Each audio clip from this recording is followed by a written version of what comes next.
Howdy y'all, this is Losman here, and it's Sunday, so that means it's time for another lazy Sunday roundup. Right, today is November 17th. We're halfway through November, and we're soon approaching some of the further holidays that occurred, namely Thanksgiving, the holiday everyone seems to forget, unless you got family. And then, of course, you got Christmas coming up next month. So there's going to be some fun coming up, and I will introduce that or talk about that later or in a future podcast or future broadcast. But this weekend, or this past week, was rather interesting. Apparently, Disney Plus got released, and I know people are like, well, what does it have to do with horror? Well, you know what? Sometimes I like to take a break from horror, just a brief one, just so you know. And what I did was I went ahead and subscribed to Disney Plus because I wanted to check out The Mandalorian, which, holy shit, was badass. Now, here's a little story here. I am actually old enough to remember when Star Wars came out. I was 5 years old, 1977. It was June, Wonderland movie theater. I think it was a twin theater at the time, but yeah. And I watched Star Wars, which was a freaking religious experience. I mean, for those of you who are old enough to have watched Star Wars when it came out, like in 77, and watched it in the theater, I mean, it was like no other movie. I mean, you look at the impact that the Blair Witch Project had when it came out, or Avatar, or the Amityville Horror, or, all these, like, major event films. I mean, and they all pale in comparison to Star Wars. And the weird thing is that Star Wars, when it came out, didn't make as big an impact as you thought. Not until it came out, and all of a sudden it was like, holy moly, what in the world is going on here?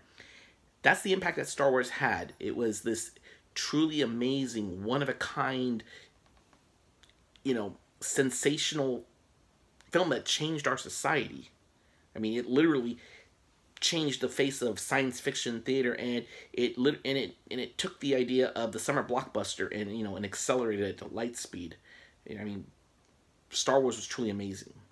So, well, that being said, what I liked about The Mandalorian was that it was great to see something come out that was, that somebody put some time and effort into, rather than retreading the original story, which, gotta admit, the recent Star Wars films are somewhat retreads of the original stories. Not that they're bad. I mean, I actually do like The Force Awakens, and I do like the recent one. I can't even think of it. See, that's the problem. I can't even remember the name, because it's just, Star Wars, 2.0 and Empire Strikes Back 2.0, except for Rogue One. Rogue One was a truly original story, and it was a badass story. The Solo movie was okay, but we're not going to talk about that one. But Mandalorian was badass. Why? Because it's a great story. You look at a character like, doesn't even have a name. You know what? He's like Clint Eastwood, but with a blaster, and badass armor. And that's what was great about The Mandalorian, is that he's basically a Star Wars version of Clint Eastwood. Coming in and basically doing what, Mandalorians do, kicking ass, being mysterious, pulling out your blaster and, vaporizing Jawas, because they're little shitbags, God damn, you can't even, I mean, it's like, there are neighborhoods in a lot of towns where you leave your car and, in 5 to 10 minutes, they will strip it quickly. I mean, that's what Jawas are, man. They're those characters that go in there and strip your car like that. I mean, damn, they're industrious. But that's what's fun about Jawas, I swear. I still remember the original movie, C-3PO, he hated the Jawas, because, yeah, he and R2-D2 got kidnapped by them. I mean, little bastards, But, yeah, so, and, so I watched the first 2 episodes, and it's great. I mean, great story. If you're a big fan of Star Wars, definitely get Disney Plus, for Mandalorian, but for other things, They have the 6 Star Wars movie... No, they have most of the Star Wars movies on there, Even the Abominations, that came out, 20 years ago. Ugh, I don't know if I can I don't know if I can rewatch those, Just, oh, God, I mean, ugh, whatever. But the other neat thing about Disney Plus, because when I first got the app, as I started scrolling through, and it's like reliving my childhood. When I was a kid, you had The Wonderful World of Disney, you had the Disney Channel. So you had all these great Disney movies that came out in the 70s and the early 80s, and now they're available. You can watch them. Well, most of them, I think. But it's neat. So I did some binge watching this week, and I basically checked out the let's see, I checked out the Black Hole. Black Hole came out in 1980 or 79, 80. Star Wars, you know, inspired, obviously, and it was fun. I mean, it was kind of crazy reliving a movie. And now the Black Hole I didn't watch in the theater, or did I? I don't know. I don't know if I did or not, but I remember watching it. Maybe when I came on cable or something. But yeah, it was fun. It had a great musical score, I will say that. I mean, and the visuals were great. I mean, it was a pretty impressive looking movie. Not an impressive movie per se, but an impressive looking movie. Because the story itself was kind of, and, but the fact is what made it significant, it was Disney's first PG-rated movie. Now, keep in mind, that this was a time when Disney didn't make PG movies. They made G-rated movies suitable for the whole audience. So releasing a movie that was PG was kind of like, wow, very daring. And that being said, I will say this about The Black Hole. It's about as close to a scary movie as Disney made, or one of the few movies, because it's got some terrifying moments in it. If you haven't watched it, I mean, it's a sci-fi movie. It's not too bad. It's a little dated, but the ending, or the end sequences, check it out, because it's a little bit of 2001 and a little bit of Dante's Inferno. I mean, it's kind of like out there, a little weird and kind of crazy for a Disney movie. But yeah. Also, I rewatched Tron. Now, Tron was one of those movies that when it came out in 1982, it was going to be a big deal movie for Disney, because this was like, wow, it's computers and it's got this. It looked animated, but it wasn't. And yet it kind of was, but it was this strange movie, and it incorporated video games and computers. And it was this great story, great cast. And unfortunately, it went up against E.T. 1982 was the summer of E.T. So Tron kind of failed and didn't do so well, which was kind of strange, because the video game for Tron kicked ass, and it was very popular. I mean, heck, if I could own one video game, well, okay, if I could own two video games, like the full-size ones, one of them would be Star Wars game, the one with the raster graphics, which was badass. Actually, you can buy that at Walmart right now for $400. I'm like, ooh, tempting. But the other one was Tron, and Tron was awesome because it was just a cool game. I mean, you had 4 different games you can play on it. It was badass, and it was neat. I mean, that was so cool, because it had those neon lights that kind of gave it that blue effect of a black light. And it was badass. I really enjoyed it. And the neat thing is that when Tron came out, it was this impressive movie that was sort of ahead of its time, and predated The Last Starfighter, and it definitely predated the computer-generated movies that you would see, or the CGI that you would see later. So, I will tell you this. If you do have Disney Plus, check out Tron, And, the sequel wasn't too bad either. It's a little, little better looking, obviously, because it's, newer graphics. But you know what? Maybe I'll rewatch the sequel, I didn't get a chance to do that because I was watching Bedknobs and Broomsticks, which I love that movie. I also watched The Snowball Express, because you know what? Sometimes I like to watch something that's not horror movie related. If you haven't seen The Snowball Express, it's cute and goofy and silly. It's one of those Disney movies that basically has got Disney written all over it, but well. Alright. Well, that being said, I did watch some other movies. And, because I'm getting, what is it, about a month and a half until I have to do 300 movies, so I need to get on the ball and jump on the, what used to call it? Kind of do a push, because I need to start watching more movies so I can get my 300 list done. Well, I watched a movie, and some of the movies I checked out was one called Deep Murder, which is kind of like a little porn parody. It's, oh man, how do you describe this movie? It had a great cast, and the story was actually funny. It was a comedy, but it was kind of like a soap opera with a porn aspect to it. So the movie was just played for pure silliness. And the reason I checked it out was because Stephanie Drake, who is an actress that used to be on Mad Men, who I follow on Instagram and Twitter, basically had recommended it. And so, I like checking it out. Stephanie Drake, if you're not familiar, played Meredith on Mad Men. She was Don Draper's secretary toward the latter parts of the season. Real pretty blonde lady, very funny. I mean, she's a great comedian too, and she's been in some horror movies recently. I know she was in oh god, that Christmas movie. What is it? I can't even think of it right now, but the one that's Rebecca McKendry directed it. All Through the House, maybe, or All the Creatures Were Stirring. That's it.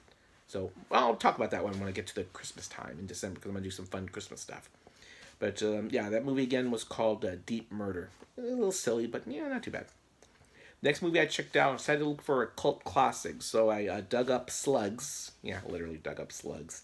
And if you've never watched Slugs, oh god, it is a gross movie. It is very slimy, gross, and yet it's this cult favorite that, you know, a lot of people talk about. That movie and like Frogs, you know, and it's those movies that are basically nature, like, you know, Mother Nature films, you know, where creatures that you don't expect to be deadly suddenly are deadly. So, you know, and, you know, this is an interesting little movie. It's a little different. It was fun. It was, you know, like I said, it was gross and kind of slimy and weird, but not a bad story, you know. So when you watch it, you'll understand why it's a cult classic. You know, so I mean, you don't deliberately set out to make a cult classic, you know, unless you're Repo the Genetic Opera, but you know, cult classics just happen. You know, you figure you make a movie, you know, you want it to be this big movie, this big successful movie to make lots of money. You know, you want the sensation film, or you just want to make an impact.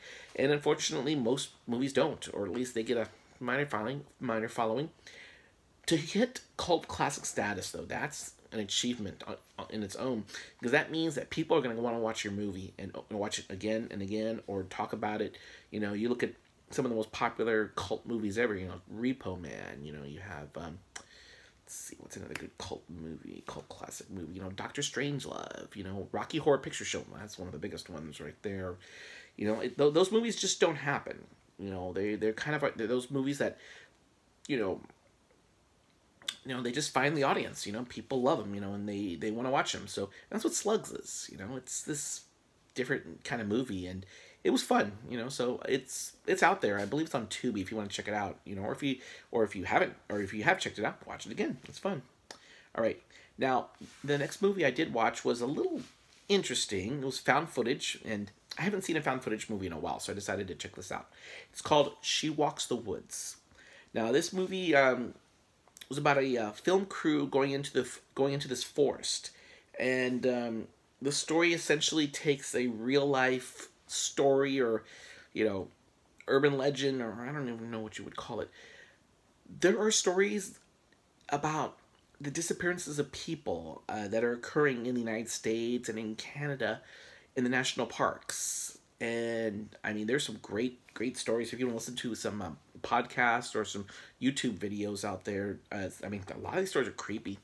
You know, they involve people disappearing in the woods. You know, people, you know, being lost, and they're found like in improbable locations. You know, like children being found like on the top of a mountain or something, and or, you know, like a parent going out with their kids and the kid suddenly disappears out of nowhere. You know. Well, this is what this movie did, was it took that kind of story and a group of people going into the woods to research a legend. Wait a minute, why does this sound familiar? Oh yeah, that's right, the Blair Witch Project. Yes, this movie is basically the Blair Witch Project, people, but it's still worth checking out. It's actually a pretty interesting story. They do go into some areas that the Blair Witch doesn't, you know, go into, and it's not a bad story. It does get a little predictable because, you know, it uses the same sort of, you know, tropes of found footage movies, you know, shaky cam, darkness, taking advantage of mysterious events. And, you know, it's, for those of you that are not into found footage movies, maybe you won't be into this movie, but I enjoyed it. I liked it. It was great. If anything, there were some differences, some changes. Well, not changes. There were some differences in the film that made it stand out from the Blair Witch Project. So, you know, it's definitely one worth checking out. You know, and I like the story. I mean, I like the way it ended, and it was definitely one that was worth watching. So I really enjoyed it. Once again, that movie was called She Walks the Woods. Now, the next movie I saw was a it's a movie that I'm going to be including on a list of Thanksgiving related movies. So because I'm going to do a list pretty soon for movies for Thanksgiving, and then of course I'm going to do a challenge for Christmas. Well, not really a challenge. I'm just going to do like what I did last year. Watch a lot of Christmas horror movies. Okay, well, this movie is called Kristy. Now, this is a movie that came out about let's see, about almost like maybe 6-7 years ago. It's not a recent movie. It came out a couple of years ago. It's about a young girl. She's a college student. Not very wealthy. Like a lot of students. She's basically working her way to school. Good student. And she decides that she's going to stay in during the Thanksgiving break to get some studying done. Because she's a smart girl and she wants to get ahead of her classes. Well, what happens is that she accidentally runs into this crazy woman out, when she was getting some snacks and items, and she kind of becomes the target of her and this cult, who make her their next potential victim as they invade her nearly empty college campus, and essentially it turns into it's a home invasion movie, but on a college campus. So, the young lady has to figure out how to, protect herself, especially given the fact that there's almost nobody there on the campus. They're isolated, and she has no means of escape, basically, other than, because of the fact that these people are crazy, and I mean, wow, that's the weird thing about cults is, that's a pretty good topic for scary movies, and I do have a great list on movies with cults if you want to research it. It's on my blog out there. Now, the last movie that I checked out, I actually checked it out earlier today, was a movie called Long Lost. Now, this was a movie that was recommended to me by my future podcast partner, La Belliana, and she was telling me, hey, check this movie out. She didn't tell me anything about it. She said, check it out, and let me know what you think. Well, La Belliana, this is what I thought of the movie. Wow. That movie was interesting. It deals with a young man who gets a message from his estranged, older brother, a half-brother, and he pays him a visit. His brother's a very, very successful individual. But when he gets there, you get this weird tension between them because, you have this brother this young man who grew up as an only child, and all of a sudden he's basically spending the weekend with his half-brother who he's never really had a relationship with. So the movie is an interesting, it's basically weekend with the, mysterious brother. So, and it does create some odd circumstances, especially given the fact that the guy has this really beautiful really beautiful, what was it? Sorry, lost my train of thought there. Really beautiful girlfriend there. It's and when I thought actress, what I remembered about this actress is that she was in Terrifier. I believe it's Catherine, is it Corcoran or I don't know, what is it? Basically she's the girlfriend, and that causes part of the issues there is because she's this attractive woman. And the young man's like, wow, this is a pretty girl, but it's my brother's girlfriend and all. But is it Catherine Corcoran or Catherine? Oh man, I hate when I do that. But that's the whole point of these videos, that they're supposed to be spontaneous. So I mean, I can look it up on my little my Kindle right here, but I don't want to distract from the purpose of this video. So what I definitely will do is I'll do a more detailed description of this movie on another video, or I'll do an actual review and put it on my blog so I can talk about it more. Now, with the holidays coming up, we will be getting some interesting things coming forward. I'm going to be doing a list of Thanksgiving-related movies to check out, including the movie I talked about earlier, Kristy. I will also be doing prep work for the podcast that's going to be coming up starting in January, and I'm going to be also doing some voiceovers, and I'm going to be doing some audio reviews, and I'm going to be participating in another project that another Twitter friend of mine is working on. So what I'm going to be doing is basically getting a lot of good use out of my new toy here, my Blue Yeti, which is going to be an awesome addition to some of the projects I'm going to be doing, because hey, it's going to be professional quality audio. So definitely looking forward to that. Well, that's about as much as I want to talk about now. And you want to check me out, I'm out there. I'm on Twitter, I'm on Instagram, I'm on YouTube. You can look me up, Losman94, for just about everything I do. And, I got my blog spot. I mean, if anything, best thing to do is, go to my Twitter, Losman94, or you can check out my Instagram, Losman94, and that links you to my blog as well, and my websites. So with that, we'll go ahead and close this off. And once again, got to work on my catchphrase here, so let's try this one. That's the Lowdown with the Losman.